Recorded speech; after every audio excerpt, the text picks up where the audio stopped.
Good afternoon, everyone. Welcome to MassBio. I see a couple of familiar faces. I see some MassBio members here and some not so familiar faces. So if you do have any questions about what MassBio is and what our offers and services are, please feel free to ask me or some of my colleagues that are sitting in the back.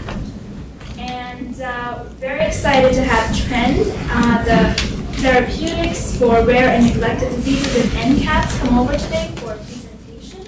And I think this will be very helpful for most of our members as well as non-members here. So with that, I am going to introduce our speaker, Mr. John McHugh, who is the director of the Trend program as well as the chief of therapeutics at NCATs division.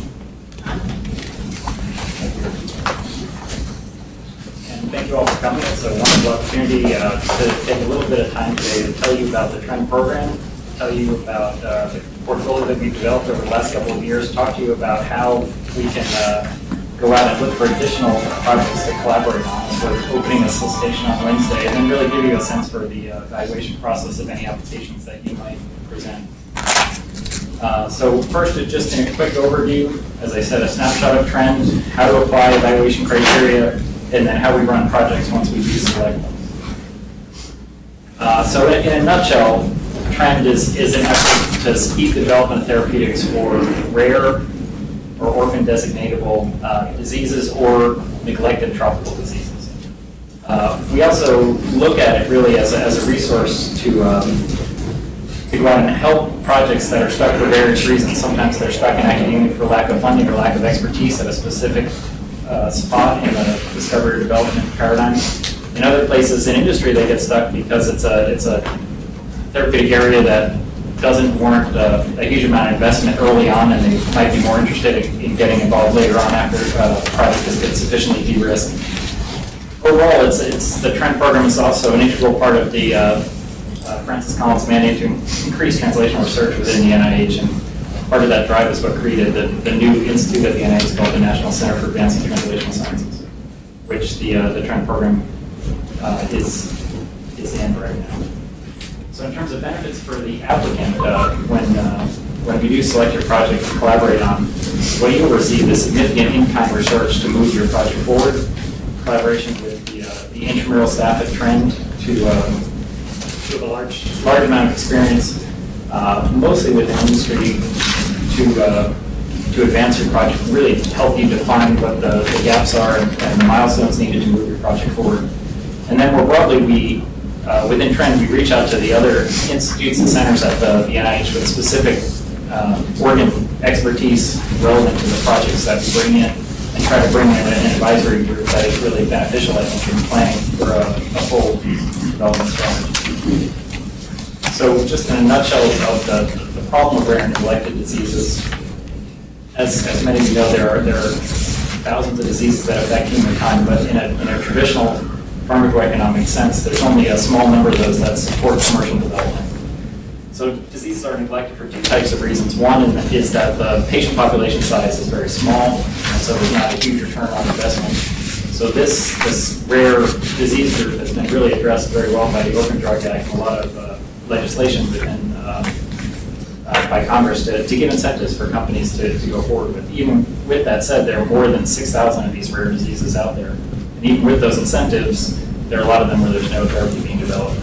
The cumulative presence of all these rare diseases is about 8 to 10% of the population of the United States. So in a 6 degrees of separation sense, most of us have at least 1 degree of separation away from somebody suffering from a rare disease. Many of these are single gene diseases, which makes them particularly attractive, or perhaps more attractive for therapeutic development compared to something like cancer or metabolic disorders, where it's much more multifactorial. And there are only about 200 of these where there's any pharmacotherapy at all available. So there's a lot of room to make some really significant advances in patient care in this space. The other half of our coin are neglected tropical diseases. These are high prevalence, but they're neglected because essentially these diseases are endemic in countries where there is no ability to pay for the medicine. So again, it's a very high risk for any company to get involved with developing therapies here. Many of these are infectious diseases, so it's a little bit of a different paradigm in how to discover and develop these, but these are the two sides of the coin that we work on within Trend. Just to give a snapshot of where Trend gets involved in projects, We will take both small molecule and biologic modalities for therapies, and really we'll take projects anytime after a lead candidate or a lead series has been identified, validated to some extent, all the way up into pre-IND filing. So once you file an IND, you're too late to apply to the trend program, and you can't come to the trend program and say, I have a great assay, I don't have a molecule, right? So you have to be somewhere in between those two things. You have to have a validated lead series or a molecule that you want to move forward with. Just as a snapshot of some of the features, really it's a collaborative process that we use to develop these projects with, again, intramural drug development folks within the NIH, and then going out and finding collaborators with really deep target and disease expertise with a therapeutic that needs to be developed. And partners can be from anywhere, from government, from academia, from large pharma, small pharma, foundations. They can be outside the U.S., inside the U.S. And really the distinguishing features are really that these are collaborations, they're partnerships. And we're trying to build within the branch a real entrepreneurial culture of fast decision making, both in terms of applications as well as in terms of reacting to data that gets generated over the course of the projects that we're working on. We're currently building laboratory space at the NIH, which will allow us to do an enormous amount of work internally. We don't have that space right now, so a lot of our work is done using some borrowed space for biology and outsourcing resources for other parts of the process that we're working on. We did decide to build a disease agnostic approach. There was no way that we could build in deep expertise across the broad range of biologies that we're working on. So we're trying to take a disease agnostic approach, again, look towards the collaborator for deep target expertise, but also it allows us to be thoughtful about what kinds of diseases that don't on the surface look like they are connected in any way we may be able to lump together and treat one therapeutic. And the overall goal is to really think about the science of preclinical drug development in this, in the rare disease space particularly. And we are trying to spend some portion of our time, about 20% of our time, towards new technology or paradigm development, focused on really improving success rates, again, particularly for rare diseases. And some of the things that we spent some of our time doing are things like new indications for clinical stage drugs and repurposing approved drugs. We have a strong medicinal chemistry presence and rare disease bioassay development, so secondary and tertiary assays. Building in expertise in efficacy, pharmacology, ADME, toxicology, PKPD, and have a strong compound scale-up and formulation group right now as well, and have gathered a lot of experience over the last few years in clinical and regulatory development strategy and in pioneering some natural history studies for some of the projects that we're working on. And again, following up with first-in-human clinical trials as needed for the ongoing projects. So a snapshot of our timeline really is the program started in fiscal year 2009. We spent a lot of time defining what the infrastructure is and governance and what we're actually going to try to accomplish. Fiscal year 10 is when we began pilot projects in June of 2010. Fiscal year 11, we really increased the infrastructure and went out and had 2 rounds of a solicitation. So in September 2010, we had a solicitation where we selected 4 projects to collaborate with, and then in April of last fiscal year, we also had a second solicitation where we brought in six projects. So this year, we're going to have 1 round of the solicitation in this fiscal year, which will end September 30th. And we hope to bring in on the order of 3 to 5 projects on this round of the solicitation. Just to give you an overview of the highlights of the program. So through the pilot and 2 public solicitations since 2009, we're now at 14 active projects, which is a mix of both small molecules and biologics, and I'll go through the portfolio in a little bit. And we have 2 platform technologies focused on one rare and one neglected disease. So we've been able to take 2 investigational drugs into humans. Last year, in 2011, we filed 2 INDs and then went into patients collaboratively on a CLL project that I'll talk a little bit about in more detail. We were able to file an IND July 12th and start dosing patients in September.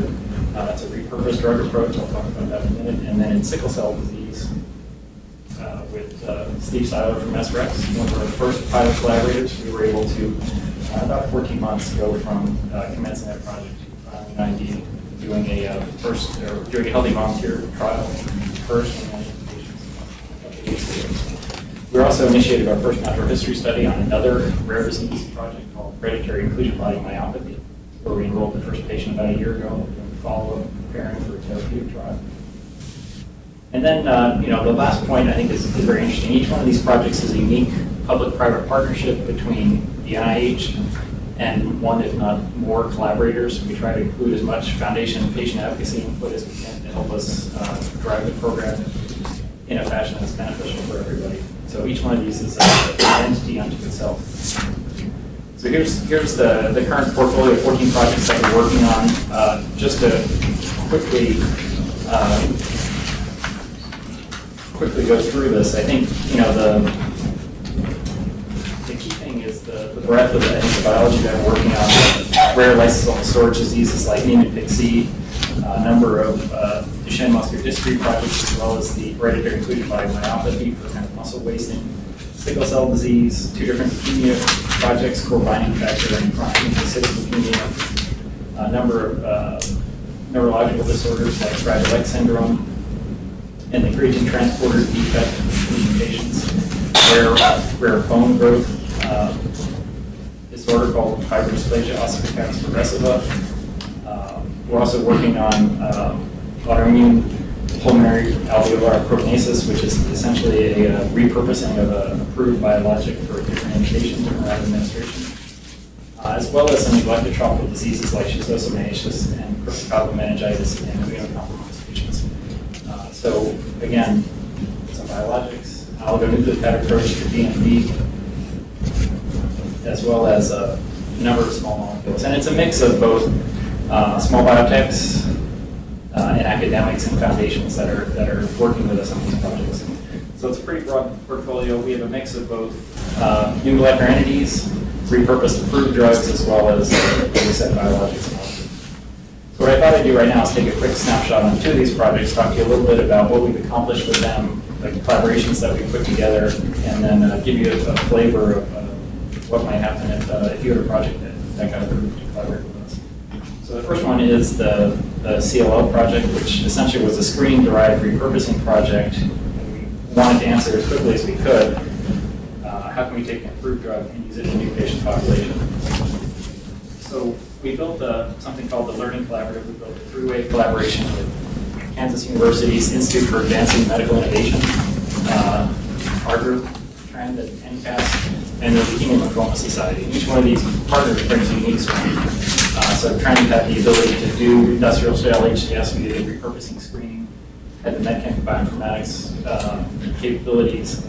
There, KU brings its strong pharmaceutical sciences leadership to the table, and the Leukemia Lymphoma Society has a broad range of both key opinion leaders in the area as well as leading researchers working for them. And they had a known track record of commercializing partnerships.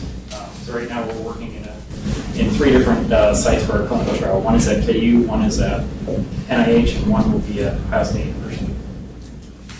So just a snapshot of what we did here. Quickly on CLL, it represents about 30% of all leukemias. It progresses much more slowly than other types of leukemia, so many of the patients are older when they are diagnosed. About 15,000 new cases per year. The standard of care is well-defined chemotherapy and/or Rituxan, but most patients become refractory to these treatments pretty quickly, and there always needs to be something else to try. And so what we decided to do was do the kind of repurposing screening that we often do, which is to take patient-derived cells and do a phenotypic assay, or in this case, a cell death assay, and just try to look for a differentiation in cell killing between normal B cells and B cells from CLL patients, and try to identify, is there a molecule in the approved pharmaceutical armamentarium that we could use in this space. And we did a full dose response across a number of different patient cell lines. So this is just a quick snapshot of the data. We got a number of CLL pan-actives.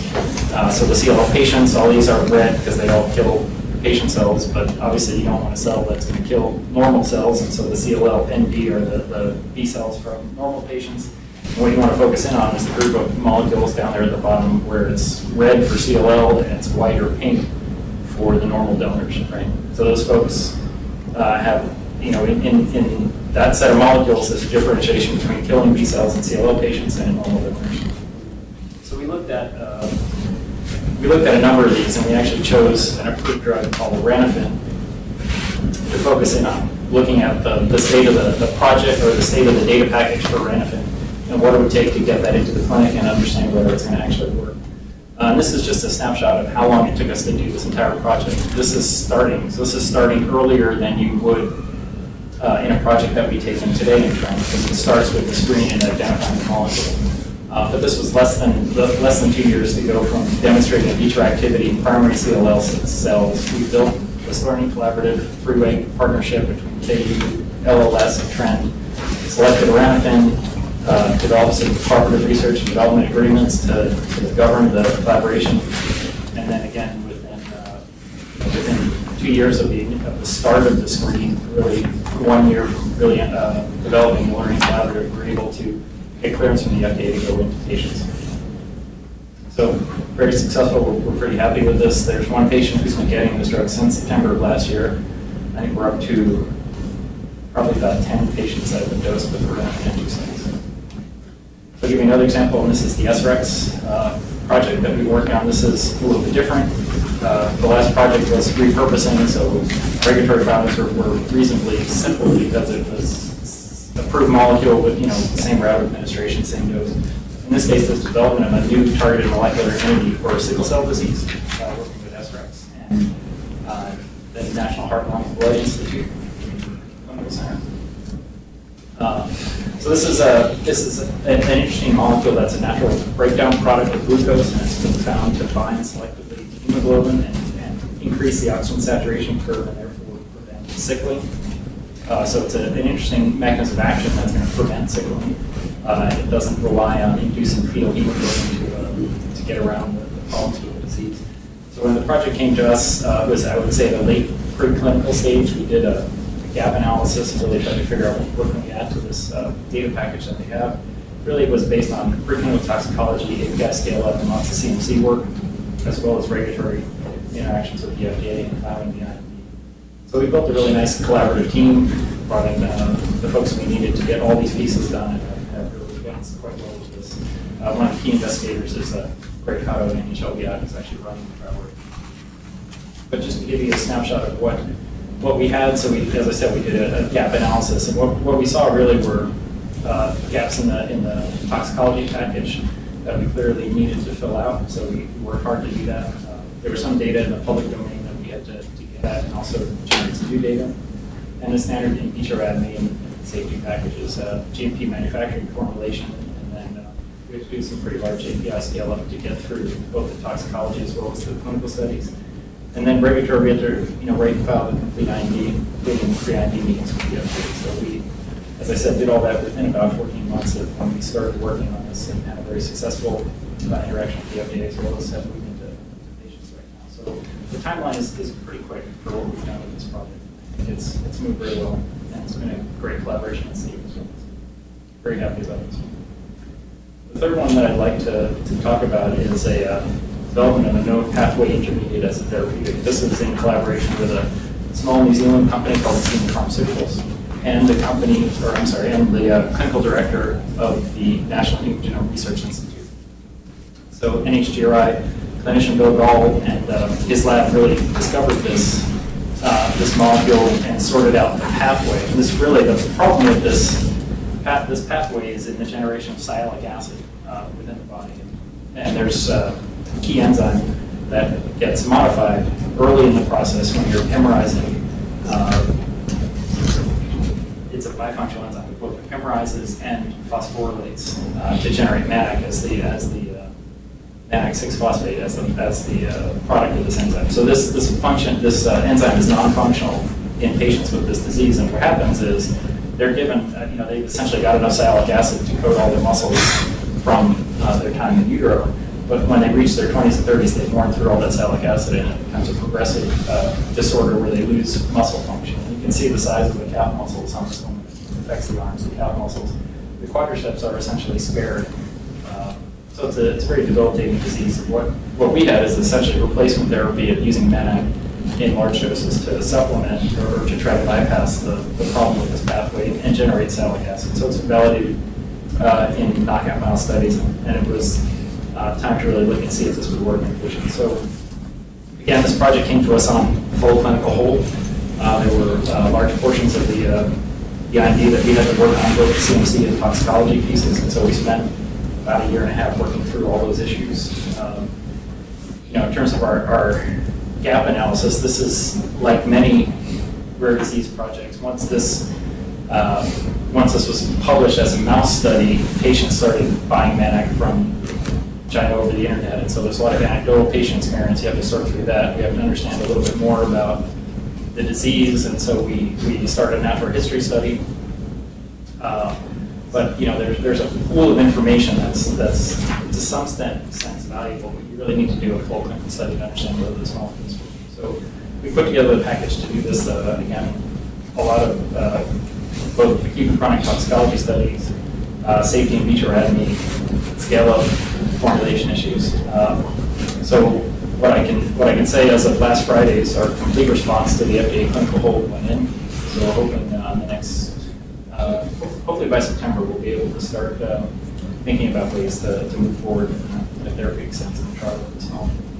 And again, this is a fairly quick turnaround. Essentially, this was a whole IND that we put together in a package we developed in less than 10 months.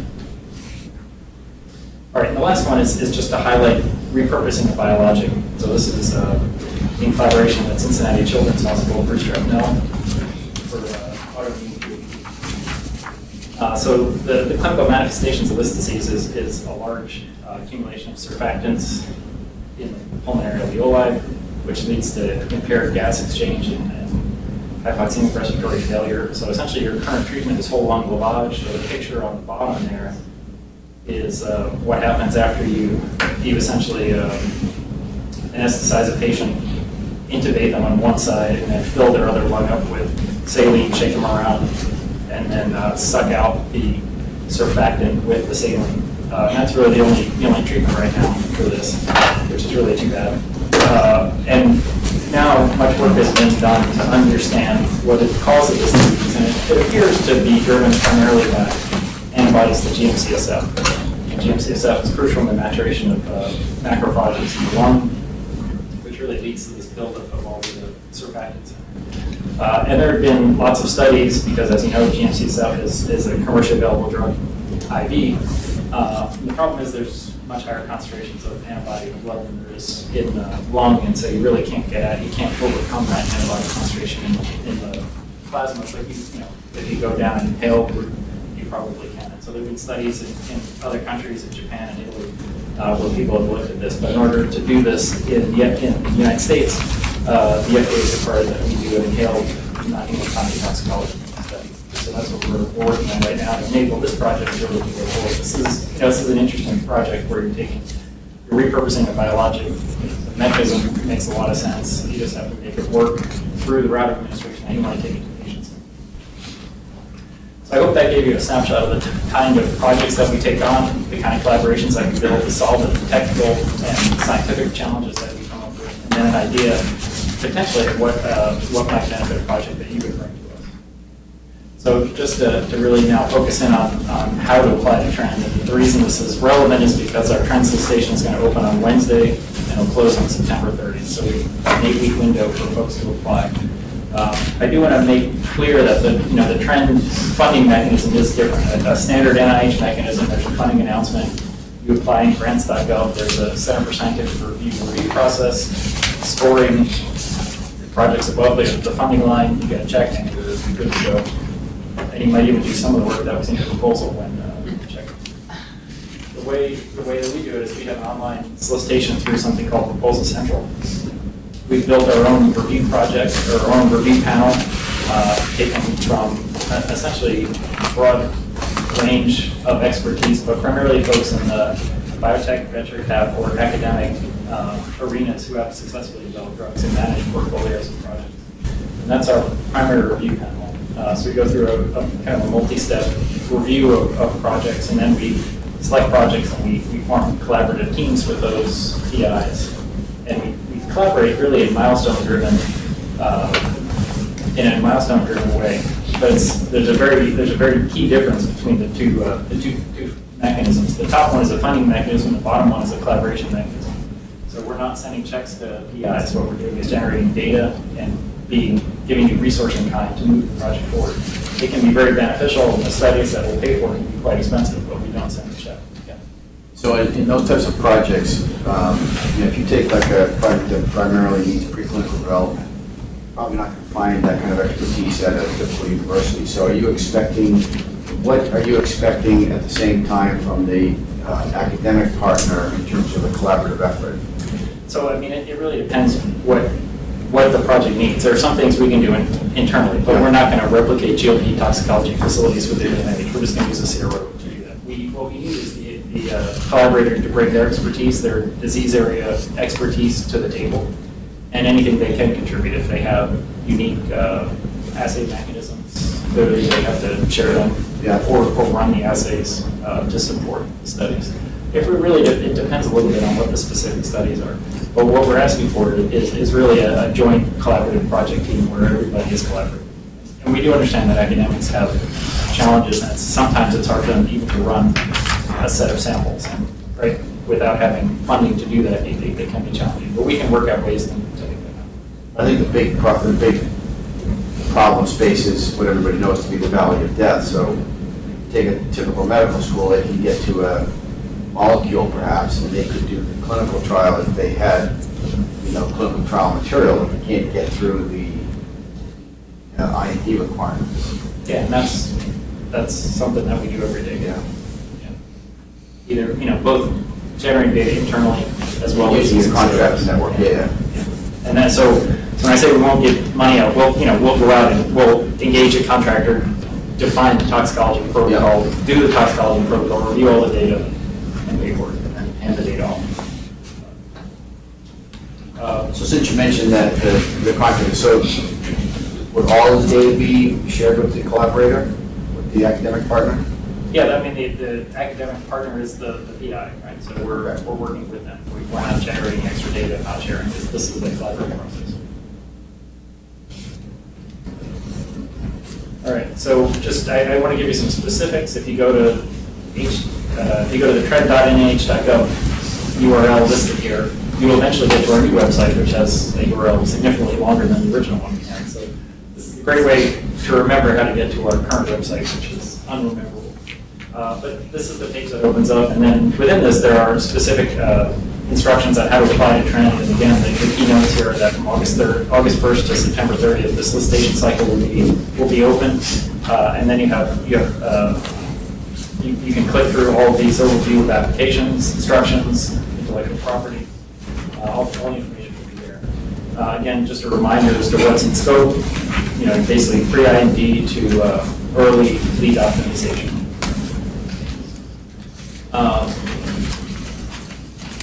So that once you get to the application instructions, you can click on that link, and then you'll get a full PDF that you can download to tell you exactly what we need in the application, as well as kind of step-by-step what needs to happen.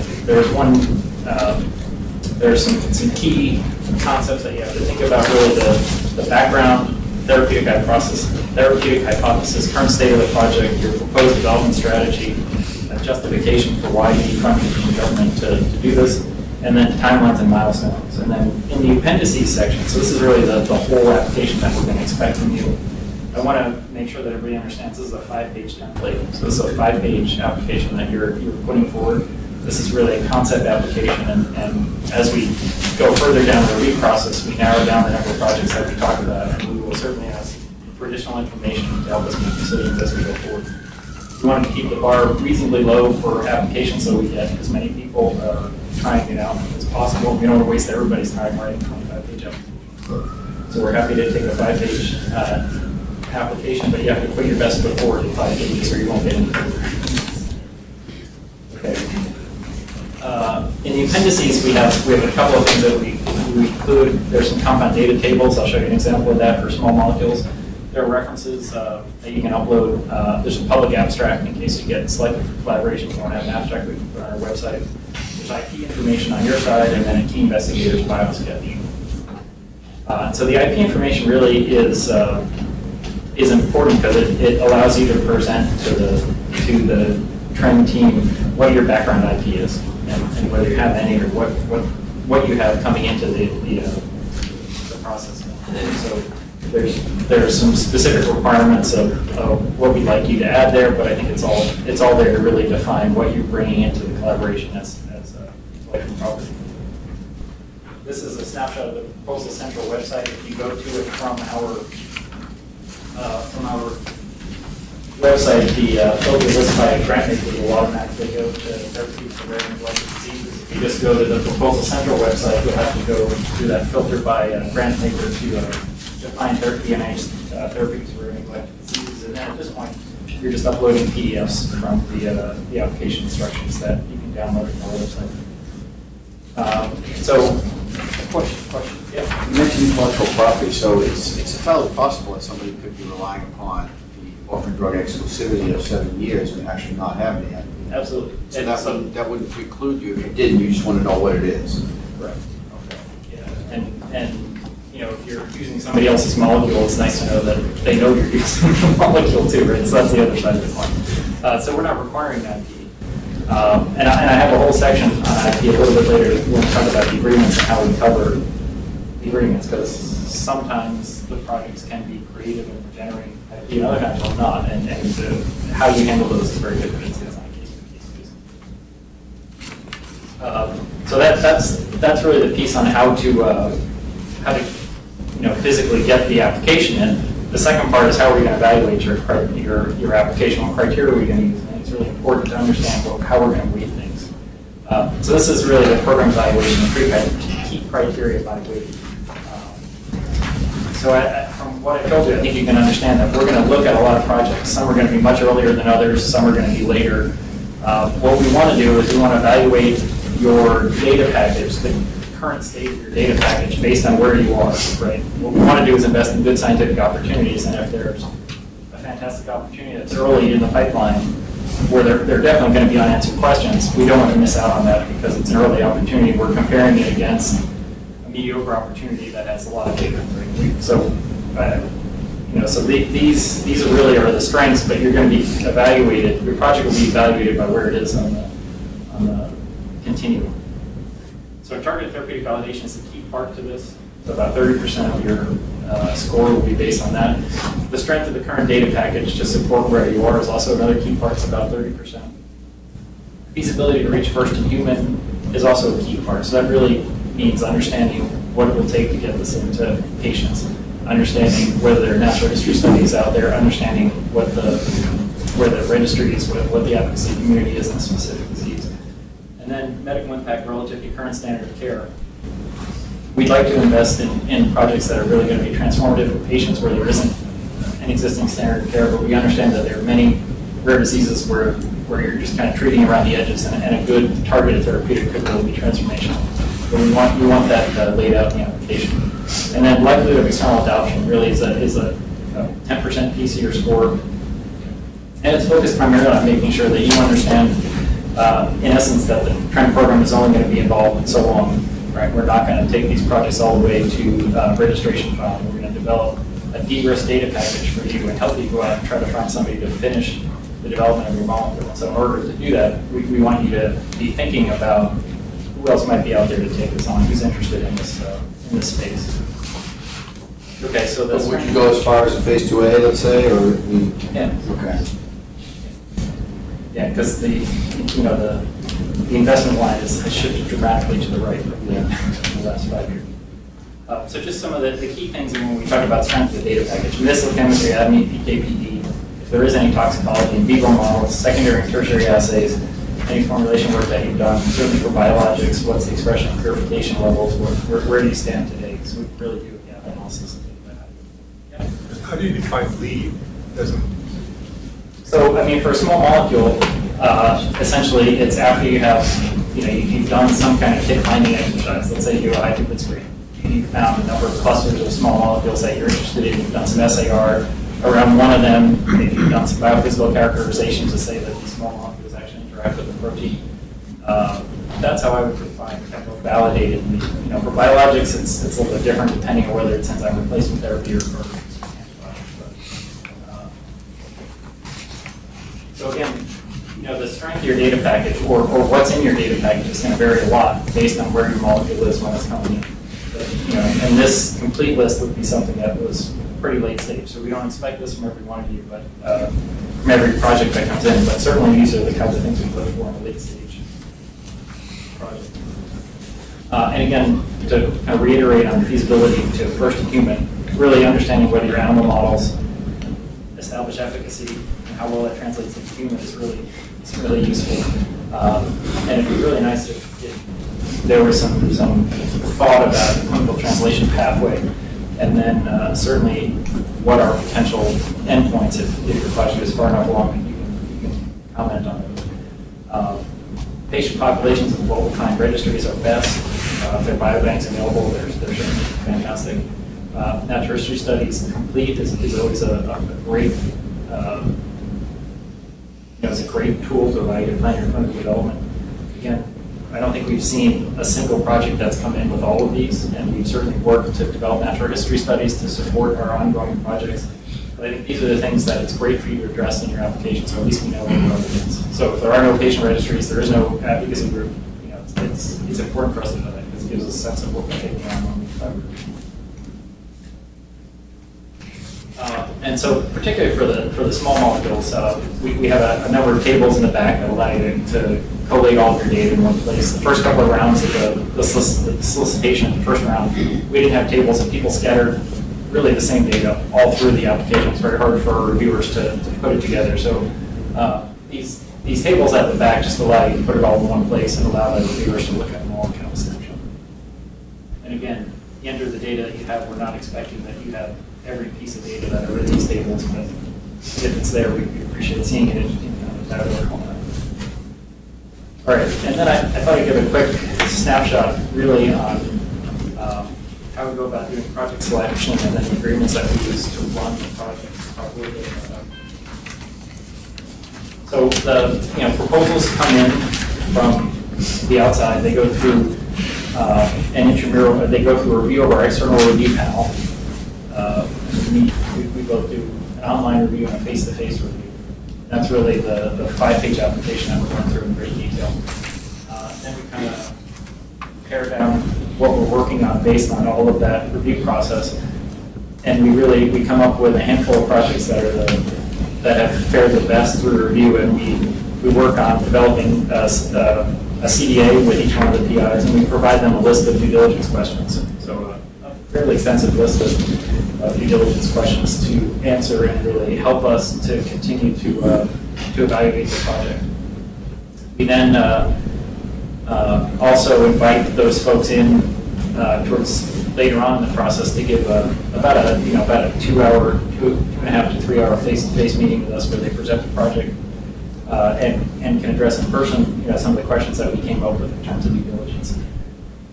So along the way, we bring in, as I said, some parts of the NIH with disease area expertise or the organ area expertise to help us evaluate some of these applications, and then come up with a proposed portfolio that we then take to the NPATs, the new institute that we're in, to their advisory council for approval. And once we get that approval, we go forward and reach out to the collaborators. The whole process from start to finish, from the close of the solicitation to all the projects being decided on is a 6-month window. And in order to do that, if you make the cut to some more of the due diligence steps later on, we're going to hold you to very firm timelines to answer our questions, because we're working over warp speed to make this happen in 6 months, so we're going to hold you to those same criteria. So we appreciate your. I think most of the people who apply are willing to jump through hoops because they would rather know quickly rather than a year later whether or not they got the collaboration. Okay. And here's just a snapshot of what we think are the important dates. So solicitation's going to open on Wednesday. It will close on September 30th. So non-responsive applications will be in early October. So what I mean by non-responsive is on our website, it's going to say no gene therapy projects, no vaccines, no devices, no medical procedures. So when you send me an application that's a gene therapy device, and I'm going to send it back to you in early October and say, I'm sorry, you're out of scope. Or if you send me something that's in phase 3 and you need support for phase 3, and I say we only go to pre-IND, in early October you'll find out that you're out of scope. The initial feedback that we hope to send to everybody will be in mid-December, and we would hope our final decisions will be in late March. So in that December to March timeframe is if you're one of the projects that's fared well through the review process, this one will be working with you to develop, to get answers to all our due diligence questions. All right, and this is a little bit about how we kind of manage these projects. So essentially, these projects are trend the applicant. If there are any academics, there's some projects that have a PI, number of academics, and there are subcontractors that we hire and we interact with to perform some of the work. So that's kind of the kernel of the project team. And we with the PI have gone through and, as I said, done a gap analysis, developed a project plan, and put in milestones to go to other decisions. And really that project team is fully empowered to implement on this joint project plan. And then as the project is going on, the trend in MCAS management is going to ongoing review of the project plan, the milestones, and how the project is progressing. There is oversight. We build a joint research committee with the applicant, with the PI. Essentially, we bring in outside people, usually 2 or 3 from us and 2 or 3 from the collaborator, to really serve as a sounding board. People with either experience in similar areas or the same disease area we're working with, to help us when the project team gets hung up on some deep scientific questions that we can't answer, to have a sounding board. We also use our trans NIH advisory group for trend in the same way. Really, there are a lot of people in that advisory group that have deep disease area expertise, and we tap into them either to be on the drug research committee or just to serve as kind of ad hoc consultants to the project. So intellectual property. So I want to just really, this is where many of the questions are about, so I want to go through this in detail so that everybody understands where we stand. So one of the reasons that we have the appendix in the application of background IP is because, as you would expect, the collaborators are going to retain all the background IP. It helps for us to know what that is, and that's why the application asks that. There is a strong potential for some projects to develop multi-party IP.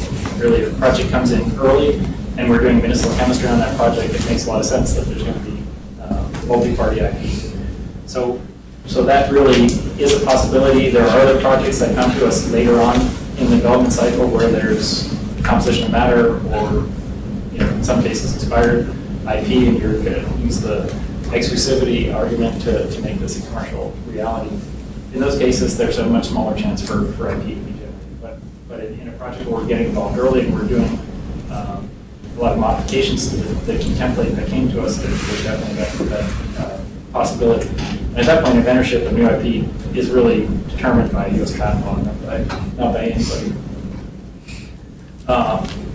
We also like to have an R&D agreement in place with the collaborator before we start work. The goal for the NIH is really to maximize innovation by allowing us to talk freely with our collaborators and share information as much as we can. But the secondary part is to foster the successful commercialization of new therapeutics or new technologies to treat rare and neglected diseases. So we want to have both sides of it. We want to have open discussions where we can actually talk and share information and move projects forward, but we also want there to be an ability to move that project forward. We don't want people to come work with us so that they can put something on a shelf and not develop. The types of agreements that we normally use, so there are CDAs, the confidential disclosure agreements, there are mature transfer agreements, and it really is essentially how often those are the tools that we use to get due diligence information out of you. And if you want to test your molecule in a battery of assays, we'll probably do an MTA. The bigger agreements that cover the collaboration are research collaboration agreements, the RCA, or the collaborative research and development agreement, CRADAs. Both of those, first there are kind of boilerplate model agreements that can be found at this website. You can search for model agreements on the Trend NCAT's website. That's an easier way than trying to remember But the key thing is within those two agreements, the key difference is that CRADA allows you to dictate who gets the first right of refusal on jointly held IP. The research collaboration agreement does not specifically say that. So depending on how much risk you feel your company wants to take or your organization wants to take, you can decide between the two. In either case, as part of the agreement, we include the project plan in the agreement with all the milestones and no-go decisions sorted out before we sign the agreement. When we move into early clinical development, we tend to use a clinical CRADA to do the same thing. It's slightly different products that we have to worry about there. But again, the standard forms and model agreements are found on the website, so it'll be something to look at if you're interested in collaborating with us. So again, this is just a snapshot that the trend program is just one preclinical development program. There are two in my branch, the NIH program, which is now been called renamed the Bridges program. It's a similar preclinical development program. It's open to all diseases, not rare and neglected diseases. And it essentially will take a clinical candidate and develop data packages to allow you to file an IND, which will give you the data to file that IND. It's your responsibility then to write the IND, file it, and follow up with clinical development. So those are the two projects that are within my group. The Bridges program had a solicitation close on April 3rd, and we're deep into the process of selecting that portfolio right now. The other pieces on this slide are really just show those resources that are at the NCATS Division of Preclinical Innovation, really along the whole drug discovery and development pipeline. There is a program that you can apply to. So the only thing, I guess, that you can apply to is the target validation, which is an RNAi screening facility that's just now for intramural researchers at the NIH. But the rest of these, there's a program development group, which is essentially an assay development, high-throughput screening, pick-to-lead chemistry group that you can apply to through the molecular libraries group. So there are 8 molecular library screening centers. There's one internally at the NIH, and that's in our group. We have a strong collaboration with the FDA. We meet on a monthly basis to talk primarily about overarching problems with regulatory science in rare disease drug development. Some of the key things that have come out with those collaborations is really talking about what in the broadest sense, when the FDA interacts with sponsors, what are the key parts that they really need to brush up? Or what would have made it easier for many of the people who didn't make it through to an NDA? What would have made it easier for them to be successful? And we try to build on those themes and add information or context to it. So one of the key things has been natural history studies and our conversations with them. So in May of this year, we had a 2-day symposium at the NIH where we looked at natural history studies for rare diseases using kind of a symposium approach where we had some of the key leaders who have been successful in the space sharing their thoughts with both foundations and with other academics. There's a very large systems toxicology and in vitro toxicology approach that we're taking at the Division of Preclinical Innovation as well. This is a multi-agency collaborative approach with the EPA, the FDA, and the NIH, and really it's based on developing fingerprints of in vitro assays to try to be predictive of toxicology. And we're looking at both the commodity chemicals that the EPA is interested in, as well as every approved drug in the US, Europe, Canada, that is amenable to high-throughput screening. And trying to use those as tools to develop fingerprints that are useful. We'll also be using some of the trend molecules that we bring in as well, because in those two groups you have a lot of really safe molecules and a lot of really toxic molecules in the middle that might make it easier to develop predictive models. And we've used that same deck of 4,000 approved molecules in a lot of repurposing experiments as well. So trying to look at rare disease phenotypic assays that we can then pan across this repurposing collection to try to see if there is an approved drug that's out there that might be effective and we want to know about it very quickly. But across the bottom, again, is that paradigm of technology development that we want to try to spend some of our time on and use each one of these trend projects as a vehicle to look at a different aspect of this drug discovery development paradigm. So we can't do this without having people who have done this before, and so we work very hard to bring in a group of pretty experienced folks from industry with a broad level of experience, everything from automation and high-throughput screening through to medicinal chemistry to biology and pharmacokinetics. And this is the group of Division of Preclinical Innovation about a little more than a year ago. It's actually a year and a half ago. I may not even be in this picture. So maybe closer to 2 years ago. So the group has grown tremendously now. We're up to about 120 people, and there are about 30 odd people in the TREAD program specifically. And we range from, as I said, assay development to clinicians and toxicologists. So it's a broad range of folks who could be there to work on the project. So further information, I'd be happy to answer any questions. I have Andre Elon is here today as well. Sita is here as well. The easiest way to get a hold of us is really trend@mail.nih.gov. That goes to a mailbox that gets monitored, and we all get whacked if we don't answer emails from them very quickly. So, our own email boxes. But we also be happy to answer questions now, as well as we have from 4 to 5 today. We have the ability for you all to sign up for 10-minute one-on-one sessions with one of us. If you have specific questions or a specific project you'd like to talk about, we'd be happy to talk to you. They have the sign-up sheet for them outside. Yeah. In a case where you have jointly owned IP, how do you share royalties down the line that they might be received?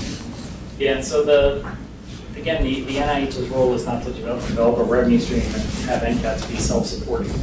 But the way the NIH works is once we have an agreement, we develop jointly held IP. The main Office of Technology Transfer will negotiate the terms of that agreement. It has nothing to do with us. It is the main Office of Technology Transfer. And really their goals are not, as I said, to fund the Institute, but we will put a lot of financial resources into filing IP and maintaining IP. So that'll be part of the growth. Yeah. So the gene therapy was not just an example. You're not interested in gene therapy. No, the Bridges program does gene therapy.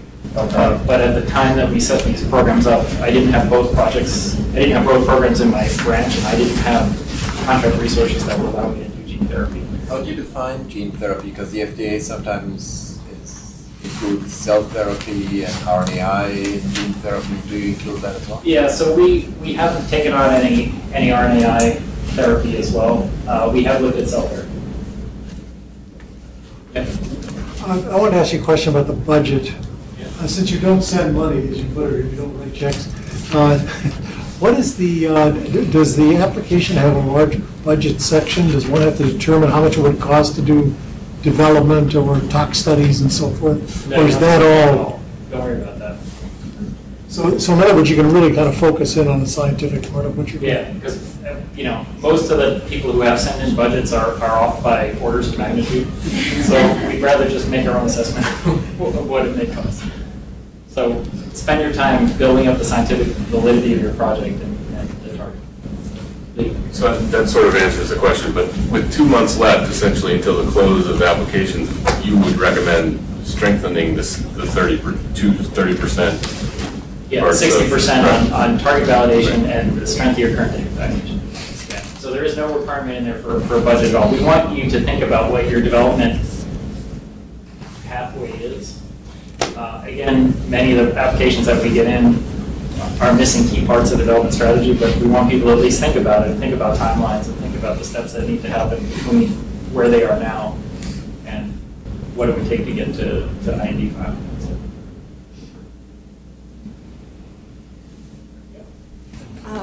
I represent a patient organization who will definitely benefit from this type of program, so we're excited about it. But my patient organization is neurofibromatosis, or NF, Northeast. It's rare but not so rare, and it's basically a tumor disorder that affects nerves internally and externally, if you aren't aware of it. But anyway, I'd like to know of the 14 pilot projects that you're working on or have worked on, how much patient organization collaboration has there been? And also, Do you have any advice for a patient organization that wants to be involved in this type of program? How best to go about it, how best to work with you or maybe other groups within the NIH? So if you, one second, go back.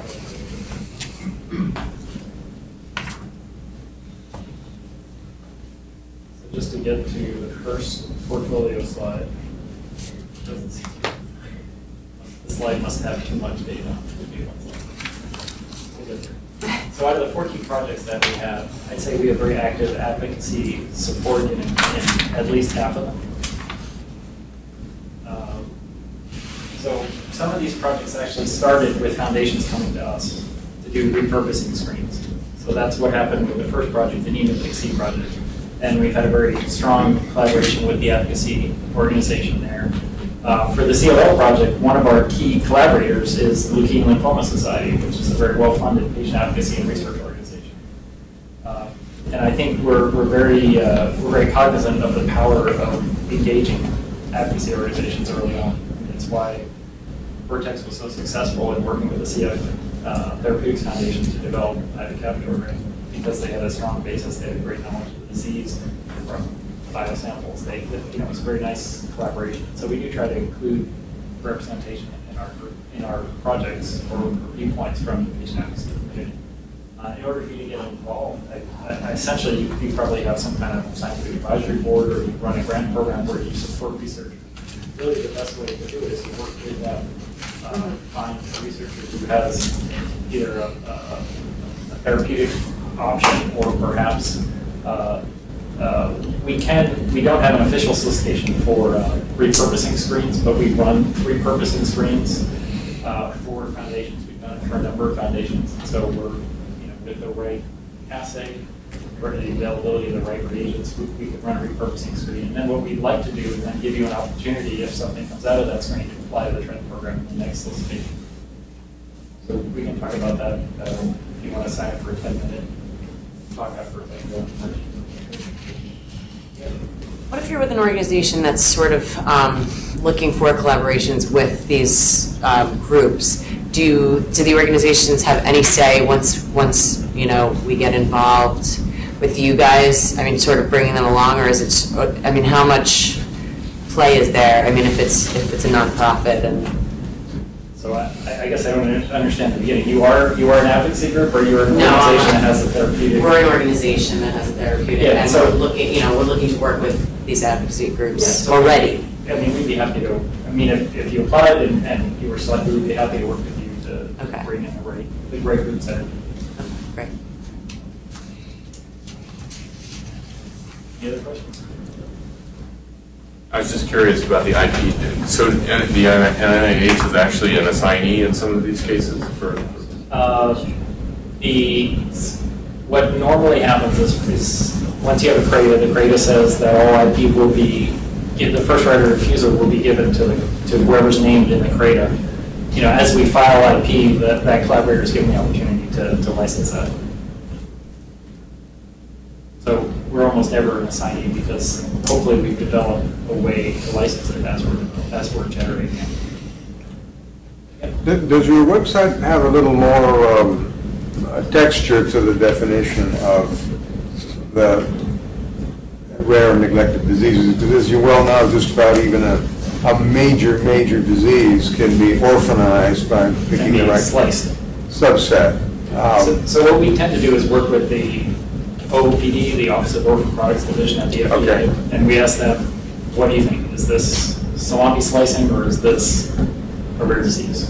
And we go with their definition. So if you think you could get an orphan designation for your specific subset, then that will apply in our application. Okay. All right. If there are no other questions, I want to thank you all for taking time out of your day to hear about our program. And as I said, the sign-up sheet will be outside for the meeting.